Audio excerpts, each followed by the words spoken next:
the sun rose slowly over Sydney in April 1977, its golden light spilling across Bondi Beach. The waves rolled in with their usual rhythm, surfers already dotting the water, and tourists wandered along the esplanade with cameras dangling from their necks. It was a city caught between its laid-back surf culture and a grittier reality that few visitors ever saw. A Sydney wrestling with corruption, organised crime, and the kind of daring criminals who studied the routines of banks and payroll deliveries as if they were blueprints for fortune. In the shadows of this postcard-perfect suburb, a robbery was about to take place. It would become one of the most infamous crimes in Australian history. A payroll job so audacious, so violent, that it sent shockwaves through the nation. It wasn't just the money that made headlines, though nearly $500,000 in 1977. Cash was no small thing, but the brazenness of the crime, carried out in broad daylight on one of Sydney's most famous stretches. This was the Great Bondi Payroll Robbery, and to understand why it still lingers in Australian memory nearly 50 years later, we need to rewind to peel back the shiny layers of Sydney's image and see the world of 1970 seconds Bondi for what it really was. Sydney in the mid-1970s was a city in flux. On the surface, it was booming: tourism, construction, nightlife, all of it expanding. But underneath, crime syndicates thrived. Illegal gambling dens operated in backrooms. Drug trafficking had taken hold, fueled by the chaos of the Vietnam War and returning soldiers. Corruption ran so deep that whispers of police protection rackets were everywhere. And in the midst of this, payroll robberies had become the criminal trend of the decade. Banks and large companies still paid workers in cash. That meant armored vans and payroll clerks made regular, predictable trips, often poorly protected, carrying tens of thousands of dollars at a time. For Sydney's underworld, these deliveries were irresistible targets. The 1970s became a decade of payroll heists, some sloppy and doomed, others meticulously planned. The crew that would strike at Bondi understood this climate.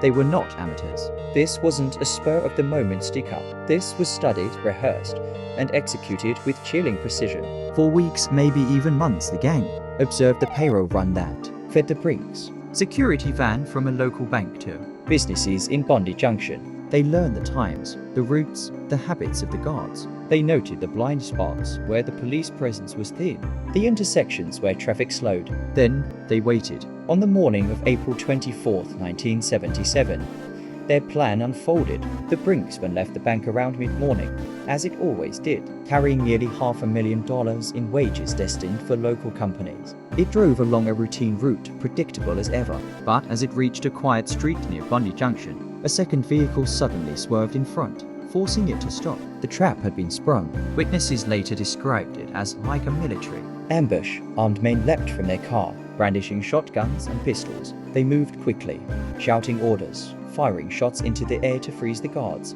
Panic rippled down the street, shopkeepers ducked. Pedestrians screamed and scrambled for cover. The robbers smashed at the Brinks van doors, dragging the guards out at gunpoint. Within moments, they had the payroll bags in hand. The entire operation took less than 3 minutes. 3 minutes that would echo for decades, and then they were gone. The getaway was as well planned as the ambush itself. They disappeared into Sydney's labyrinth of side streets, switching cars, splitting up, and vanishing before the first police cars arrived. All that was left behind were the terrified guards, the spent shotgun shells on the road, and the stunned faces of ordinary people who had just witnessed a crime that felt like it belonged in a gangster film rather than suburban Bondi. The police response was immediate and massive. By noon, Sydney's newspapers were already running headlines about the Bondi payroll robbery. The sheer scale of the theft, nearly $500,000 in 1977, equivalent to several million today, was staggering. Detectives flooded the scene. Roadblocks went up.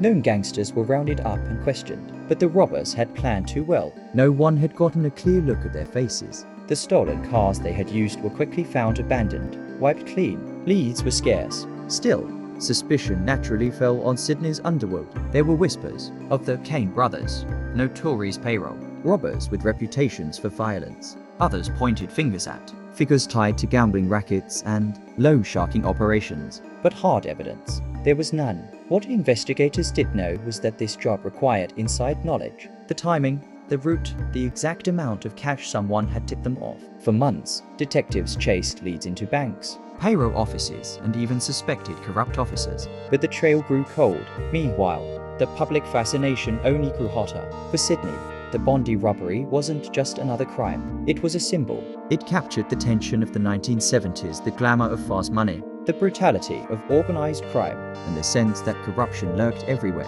Newspapers described it in breathless detail. Radio shows replayed eyewitness accounts. Some people even admired the robbers for their audacity, treating them like folk anti-heroes. But for the guards and the police, there was nothing glamorous about it. It was a violent daylight raid that left real scars. And yet no one was ever convicted. The years rolled on, and the Bondi payroll money seemed to vanish into thin air. Rumors swirled. Some claimed it was funneled into Sydney's illegal casinos. Others believed it was laundered overseas, tied to networks stretching as far as Hong Kong and London. Whispers of betrayal within the gang floated around that some members were murdered, silenced to protect the secret. But in the courts, the case dragged and faltered. By the early 1980s, public memory had shifted. Other crimes took center stage. Drug busts, political scandals, even bigger heists. Yet for those who remembered, the Bondi job remained a touchstone. The perfect robbery, the one that got away. Today, nearly half a century later, the Great Bondi Payroll Robbery still stands as one of Australia's most audacious unsolved crimes. It embodies an era when cash moved openly through the streets, when organized gangs operated with impunity, and when the line between law and corruption blurred dangerously. It left behind more than stolen money. It left behind unanswered questions, unsolved mysteries, and the eerie reminder that sometimes, even in broad daylight, crime can strike and vanish like a ghost. This was not just a robbery, it was a snapshot of Sydney in the 1970s, a city of sun, surf, and shadows. This was the Great Bondi Payroll Robbery, and nearly 50 years later, the question still lingers. Where did the money go? Thank you for watching Crimes Through Time. If you found this story gripping, hit the like button and subscribe for more dark chapters from history. And tell us in the comments, do you think the Bondi robbers had police protection? Or was it simply the perfect crime that Sydney never solved? We'll see you in the next episode. Until then, stay curious, stay safe,